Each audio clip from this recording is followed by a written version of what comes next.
This room, and to Douglas and Natasha, the International Criminal Court, the International Court of Justice, the UNHCR, UNICEF, Doctors Without Borders, Amnesty International, Human Rights Watch, Oxfam, Christian Aid. Yep, you're booing. What does it come to when you're booing Oxfam? What does that tell you about yourselves? You're sitting here booing Oxfam to defend Benjamin Netanyahu. Let me just deal with something you just said. You talked about debunking propaganda. First of all, you can't even get Israeli propaganda straight. The Israeli government's own security agency, Shin Bet, investigated what you just said and said, no, we found no evidence that workers from Gaza were involved in the October 7th attack.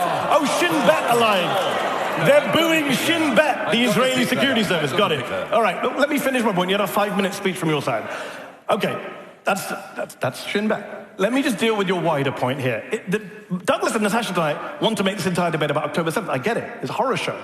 But that's not the debate. The debate was about Zionism, and it tells you a lot that they can't find any arguments to say, as Gideon says, why we can't be allowed to criticize a political ideology that is 150 years old, that many Jewish people have criticized from the beginning and continue to do so. They can't tell you why that is. So they focus on October the 7th, which is fine, but if you're going to focus on October 7th, then also focus on what happened since October the 7th, the erasure of Palestinians in this debate, the booing when Gideon mentions what happened to Palestinians.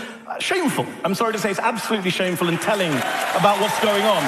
And I would say this, if we're going to talk about October 7th and what happened since, everyone's a liar, the Hamas health ministry is a liar, everyone's a liar. Okay, friend of mine, American doctor, goes to Gaza. Many doctors have gone to Gaza. You've seen them on the news, they're all liars, all Hamas apparently. Friend of mine went to Gaza. He's been to Sudan. He doesn't just use it for whataboutism like Douglas. He's been to Sudan. He's been to Afghanistan. He's worked there. He came back from Gaza and said, I've never seen atrocities like I've seen here.